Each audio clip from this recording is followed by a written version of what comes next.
The dust of Lagos always clung to Aisha's feet. Every morning, before the sun stretched itself above the tin rooftops, she and her stepsister Hawa carried trays of chilled sachet water, soft drinks, and biscuits to hawk along the bustling streets of Ojulegba.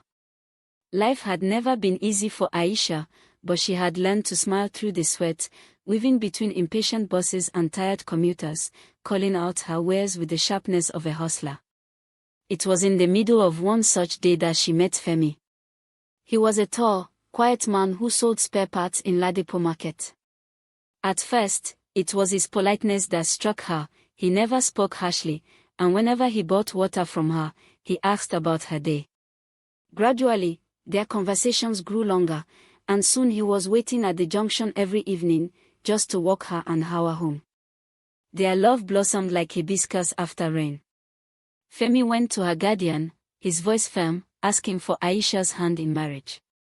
Preparations began almost immediately. Wrappers, beads, pots, mats, and boxes were bought. Aisha's heart was full, her dreams finally within reach.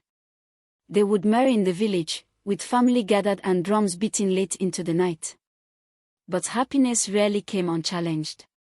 In the village, her stepmother, Mama Sadiya, watched everything with eyes that burned with envy. She had never forgiven Aisha for being more beautiful than her own daughter, nor for the respect she received in the family. When news of Aisha's coming marriage reached her, she went secretly to a shrine deep in the forest, her wrapper tied tightly, a calabash in her hands. There, she begged the spirits to scatter the union so that Aisha would know no joy. It was not long before quarrels erupted between the two families. Misunderstandings came from nowhere, whispers spread in the market, and soon the marriage preparations turned sour. On the day they were to fix the final bride price, Femi's family withdrew, muttering about bad omens. Within weeks, the relationship collapsed like a hot roof under storm. Femi returned to the city, his heart heavy but his resolve hardened. Aisha, too ashamed to face the gossiping tongues of neighbors in Lagos, stayed behind in the village. For months she lived in silence, her laughter gone, her future a blank wall. But life has its turns. One market day, she met Musa, a young farmer who had just returned from Jos with enough savings to start trading yams. Musa was gentle, his voice soft, and unlike others, he never mocked her past. He courted her patiently, bringing roasted groundnuts and telling stories until her laughter returned. Eventually, he asked for her hand, and this time, the marriage held. He took her back to the city, where they built a modest but happy life together. Years rolled by. Children came, and Aisha's world became brighter. Then one rainy season, they traveled to the village for a festival.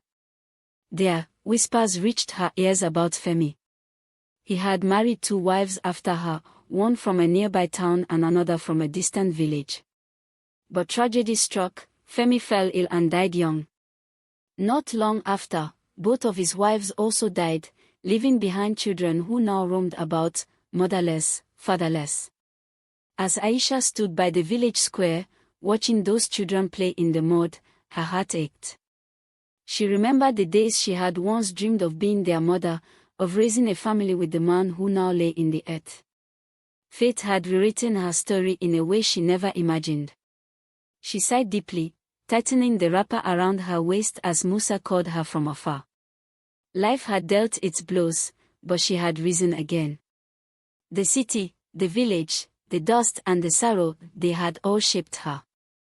And now, looking back, she knew, joy does not always come from the road we first choose, but from the one we are brave enough to walk after stumbling.